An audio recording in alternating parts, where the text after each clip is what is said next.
বন্ধুরা, যুবশক্তি প্রকল্প আবেদন কবে থেকে শুরু হবে, নতুন পোর্টাল কবে চালু হবে এবং যারা আগে যুবশক্তি বা যুবসাথী প্রকল্পের টাকা পেতেন তাদের নতুন করে আবেদন করতে হবে কিনা এই প্রশ্নগুলো করছেন, তাদের জন্য আজকের ভিডিওতে বিস্তারিত আপডেট দেব।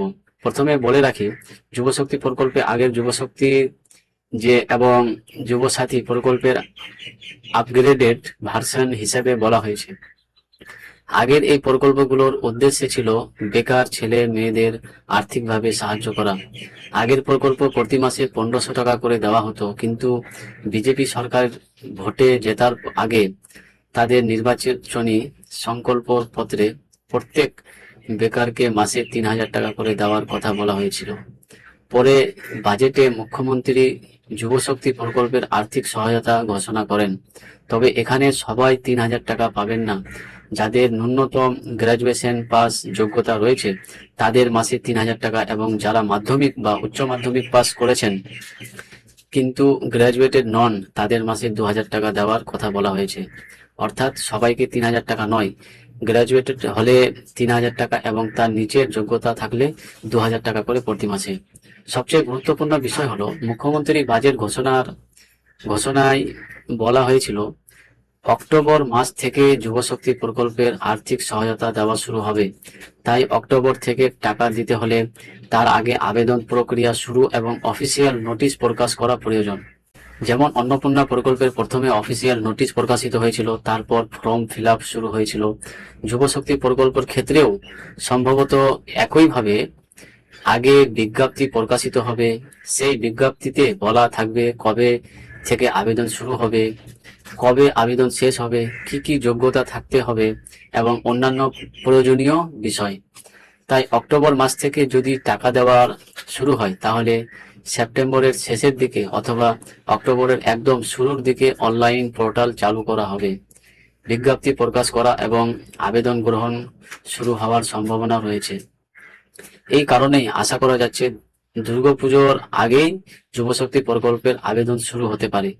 তবে মনে রাখতে হবে, এই সময়টা এখনো নিশ্চিত সরকারি আবেদন তারিখ নয়। অফিসিয়াল বিজ্ঞপ্তি প্রকাশিত হলেই চূড়ান্ত তারিখ জানা যাবে। এবার আসি আরেকটি গুরুত্বপূর্ণ প্রশ্নে, যারা আগে যুবশক্তি যুবশ্রী প্রকল্পের টাকা নিয়মিত পেয়েছেন তাদের কি নতুন করে যুবশক্তি প্রকল্পের আবেদন করতে হবে? উত্তর হলো, নতুন করে আবেদন করতে হবে। আপনি আগে যুবশক্তি প্রকল্পের টাকা পেতেন কিংবা যুব সাথী প্রকল্পের টাকা পেতেন, সেটা কোনো মেটার করবে না।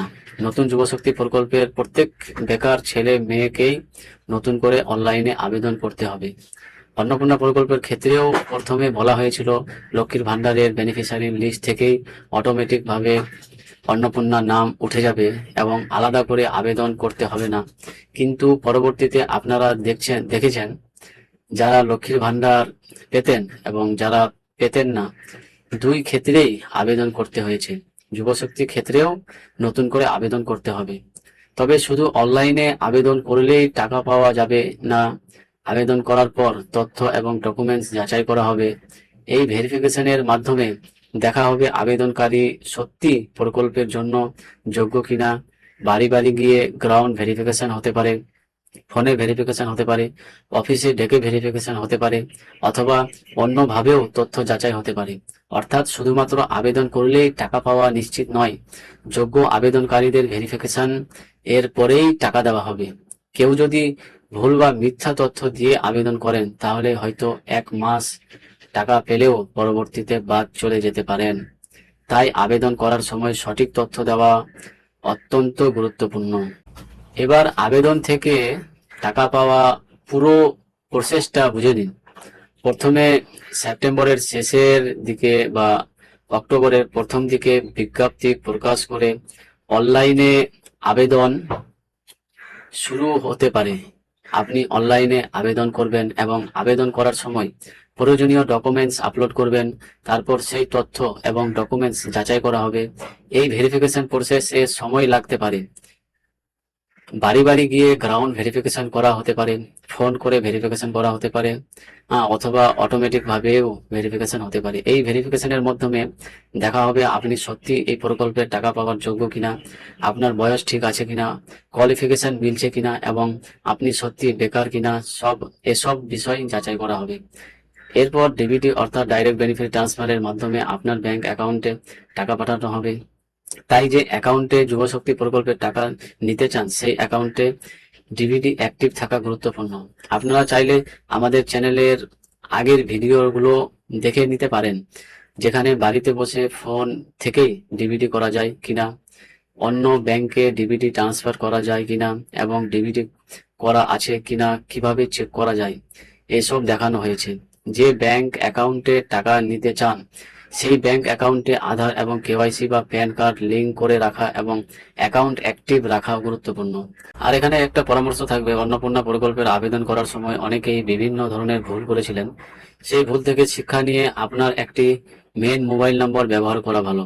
যে মোবাইল নম্বরটি আধার কার্ডের সঙ্গে লিঙ্ক করা থাকবে সেই একই মোবাইল নম্বর দিয়ে যুবশক্তি প্রকল্পের আবেদন করবেন, এবং ব্যাংকের সঙ্গেও সেই মোবাইল নম্বর লিঙ্ক রাখবেন। তাহলে তিনটি জায়গাতেই একই মোবাইল নম্বর থাকায় সমস্যা কম হবে। এবার আসি যুবশক্তি প্রকল্পের আবেদন করার যে শর্তগুলো বলা হয়েছে সেই যোগ্যতার বিষয়ে। প্রথমত, বয়স 21 থেকে 45 বছরের মধ্যে হতে পারে, অর্থাৎ ন্যূনতম 21 বছর এবং সর্বোচ্চ 45 বছর। আবেদনকারীকে অবশ্যই বেকার হতে হবে এবং পশ্চিমবঙ্গের স্থায়ী বাসিন্দা হতে হবে। আর পারিবারিক ইনকামের ক্ষেত্রে মাসে 1 লাখ টাকা বা তার কম এবং বছরে 12 লাখ টাকা বা তার কম হওয়ার কথা বলা হয়েছে। অর্থাৎ এখানে মাসিক ইনকাম লিমিট 1 লাখ টাকা বা তার কম এবং বার্ষিক ইনকাম লিমিট 12 লাখ টাকা বা তার কম। এই বিষয়টি মুখ্যমন্ত্রী নিজেই ঘোষণা করে পরিষ্কার করেছিলেন যে মাসে 1 লাখ টাকা ইনকাম লিমিট রাখলে পশ্চিমবঙ্গের 99% মেয়েদের বেকার ছেলে মেয়ে আবেদন করতে পারবে, কারণ প্রত্যেকেরই এত বেশি ইনকাম নয়, এবং যাদের মাসিক ইনকাম 1 লাখ টাকার বেশি তাদের বেকার ভাতার প্রয়োজন নেই, এমনটাই বলা হয়েছে। তবে এখানে একটি বিষয় অবশ্যই মনে রাখবেন, এই যোগ্যতার সবকটি শর্ত এখনো চূড়ান্ত অফিসিয়াল নোটিশের মাধ্যমে প্রকাশিত হয়নি।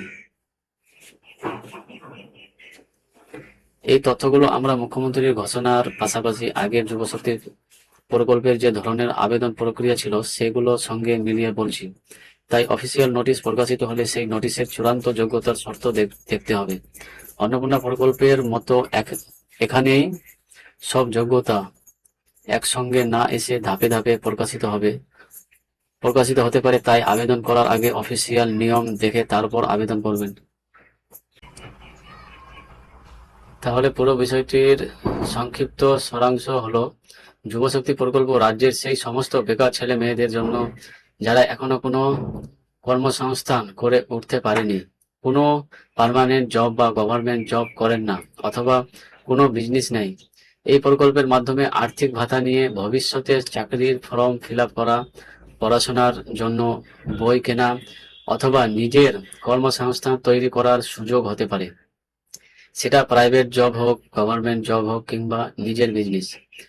গ্র্যাজুয়েশন পাস করলে এখানে 3,000 টাকা, এবং গ্র্যাজুয়েশন পাস না থাকলে মাধ্যমিক বা উচ্চ মাধ্যমিক যোগ্যতা থাকলে 2,000 টাকা করে প্রতি মাসে পাওয়ার কথা বলা হয়েছে।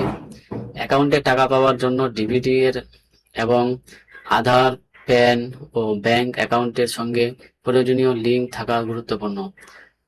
সেপ্টেম্বরের শেষের দিকে বা অক্টোবরের শুরুর দিকে অফিসিয়াল নোটিশ প্রকাশিত হতে পারে এবং নতুন করে আবেদনের পোর্টাল চালু হতে পারে। তখন থেকেই অনলাইন ফর্ম ফিল আপ শুরু হওয়ার সম্ভাবনা রয়েছে। অনলাইনে আবেদন করলেই টাকা পাওয়া যাবে না। আবেদন করার পর ভেরিফিকেশন হবে এবং ভেরিফিকেশন এর পরেই টাকা দেওয়া হবে। 21 থেকে 45 বছরের মধ্যে ছেলে ও মেয়ে সকলেই আবেদন করতে পারবেন, যারা পশ্চিমবঙ্গে স্থায়ী বাসিন্দা এবং যাদের পরিবারের মাসিক ইনকাম 1 লাখ টাকা বা বছরে 12 লাখ টাকা বা তার কম। তবে আবারও মনে রাখবেন, পুজোর আগেই অফিসিয়াল বিজ্ঞপ্তি প্রকাশ এবং আবেদন শুরু হওয়ার বিষয়টি এখনো সম্ভাবনা হিসেবে বলা হচ্ছে। চূড়ান্ত তথ্য অফিসিয়াল নোটিশ প্রকাশের পরেই নিশ্চিত হবে। তাই যুবশক্তি প্রকল্পের অফিসিয়াল নোটিশ এবং আবেদন শুরু হওয়ার আপডেট পেতে আমাদের চ্যানেলটি সাবস্ক্রাইব করে রাখুন। ভিডিওটি ভালো লাগলে একটি লাইক করুন, আর ফেসবুক থেকে যারা দেখছেন ফেসবুক পেজটিও ফলো করে রাখুন। ধন্যবাদ, দেখা হবে পরবর্তী ভিডিও।